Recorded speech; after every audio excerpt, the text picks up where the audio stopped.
After sitting back and enjoying some good old-fashioned liberty while spreading democracy to the machine and bug-infested planets that surround the almighty Super Earth, I really feel like I have a good grasp on what Helldivers 2 is really all about. It's an amazing co-op experience that feels like you are literally playing a Starship Trooper movie with some cool gameplay mechanics that make the moment-to-moment action very enjoyable.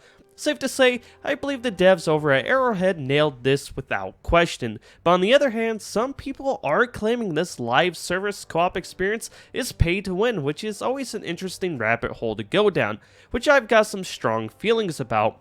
But first things first, let's talk about the actual gameplay mechanics and what you do in Helldivers 2.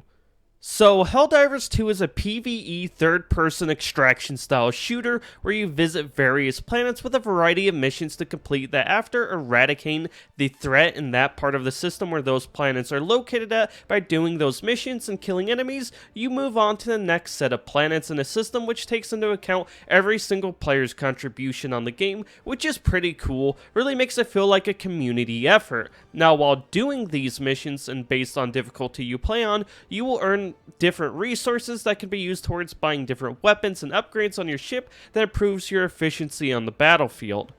Basically, to start off, you have your main standard loadout you will be taking into missions. This consists of a primary weapon, which features guns from your standard good all-around assault rifles, 2 marksman rifles for better range, then you have guns like shotguns and some machine guns for that close-range burst damage, then you have your secondaries, which features weapons like machine pistols or handguns. You also have these boosters that give your squad different effects like more supplies or a better radar. Then finally you have your grenades, all pretty standard stuff. But then you have your stratagem loadouts, which consists of a combination of offensive, defensive, and support stratagems that can be buffed by upgrading your ship's modules. And this is where the game can get really wild. These stratagems range from orbital drop strikes to auto turrets to anti-material rifles and so on.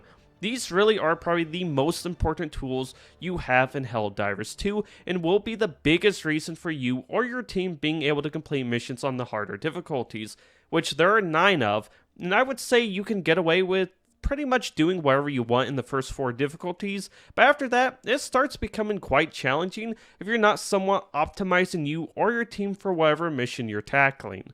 Which, speaking of missions, outside of planets you explore just have incredible skyboxes and atmosphere, these consist of a variety of tasks that relate to your primary objective with some secondary objectives thrown on the side. So you might go from plugging up holes with explosives 1 second to uploading data the next, or you might find yourself doing a variety of combos to activate a computer. I found all of the missions to be a ton of fun and not very repetitive even when doing the same style of objectives, because the areas you visit on planets are randomly generated, so some missions will be more open-ended while others can be a linear experience. Then outside of those main and side objectives, there will be a variety of points of interest you come across that give you anything from stratagem support weapons to premium currency like super credits, which I'll go into more detail about here after a bit. But all of this really makes exploring the world worth your time, since it never feels like you're wasting your time by doing this, which is something I feel confident saying about Helldivers 2. It just never really wasted my time. Whether I played for an hour or 5 hours, I always felt like I was being rewarded for that time played. Plus, just from a gameplay perspective, it's a blast to play. The movement and shooting feels very fluid in an odd realistic way. You're extremely vulnerable, so the smallest enemies can kill you, or your own friends, which I myself is guilty of doing many times, but I've also been viciously killed unprovoked by friends as well, so it might be a little mutual. Also, depending on the planet's environment, it can affect how your character and weapons interact. So for example, a snowy environment will make weapons overheat slower, ice and snow can make the player slide or move slower, so when going into missions on different planets, the weather can change up your approach drastically, making the experience feel fresh after grinding so long on one style of planet. Not to mention, there's enough enemy variety between the bugs and machines that I never got bored fighting them even after roughly 20 hours of playtime. But like I said, at its core, the gameplay is just so damn fun, definitely when you're in co-op. It's hard to not enjoy that moment-to-moment gameplay thanks to how the game rewards working together with your team. I mean, you have combo weapons that only shine when playing in co-op, so it's definitely the best way to experience the game. Not to mention, no matter how any one person performs in co-op, everyone gets rewarded the same at the end of the mission, which I love, and is also what leads into the next thing I want to talk about, is Helldivers 2 Pay to Win. Well, this is always a tricky topic, and Helldivers 2 dances around it in an interesting way. So Helldivers 2 has these war bonds. Think of them like battle passes, but you don't just level up in these war bonds through gaining XP like a normal battle pass. You earn medals by doing missions, or basically by playing the game the way you normally would. You then use these medals to progress through the war bonds, simple enough. But Helldivers 2 features not only free war bonds, but premium war bonds as well. The current premium war bond functions just like the free one. You have to spend medals to progress through it, which we established the medals are only earned by playing the game and cannot be bought. But to unlock the premium war bond, you need to spend super credits, which is the premium currency in Helldivers 2 I mentioned earlier, and this can be bought. Now, the premium war bond costs 1,000 super credits, which you can come close to unlocking through the free war bond that gives you 750 super credits, so you're just a little short by 250 super credits. A good way to make players spend money in the store, right?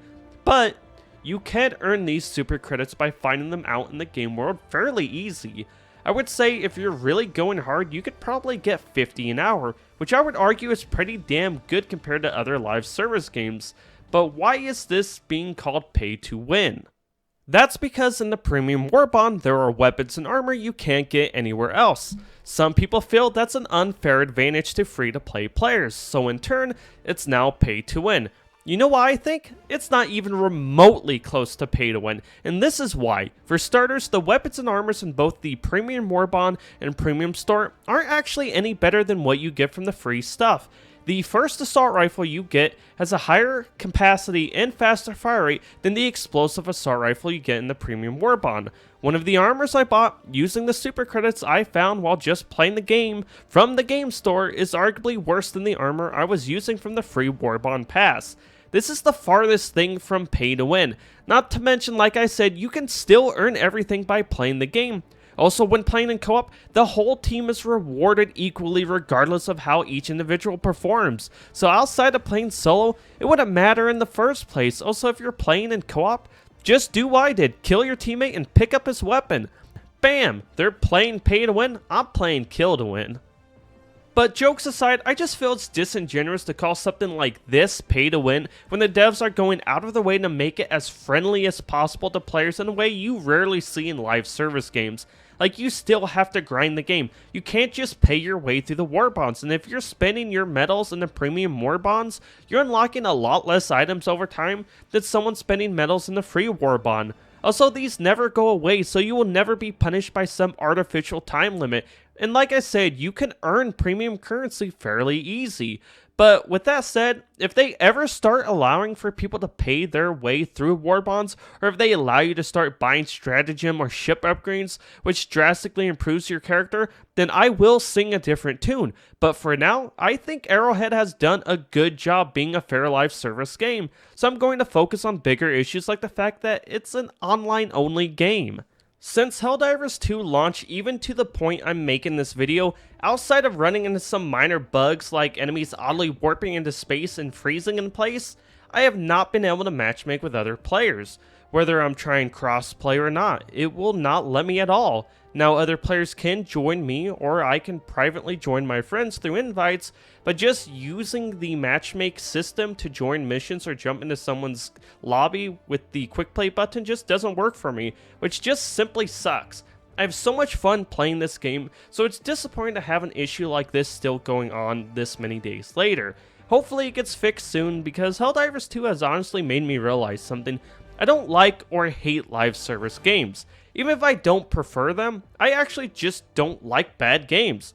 Helldivers 2 shows that despite being live service, if you can create a game with good performance, moment-to-moment gameplay that's a blast with friends, then it doesn't matter at the end of the day. No, it will forever suck knowing if the servers shut down, no one will ever be able to experience this game again.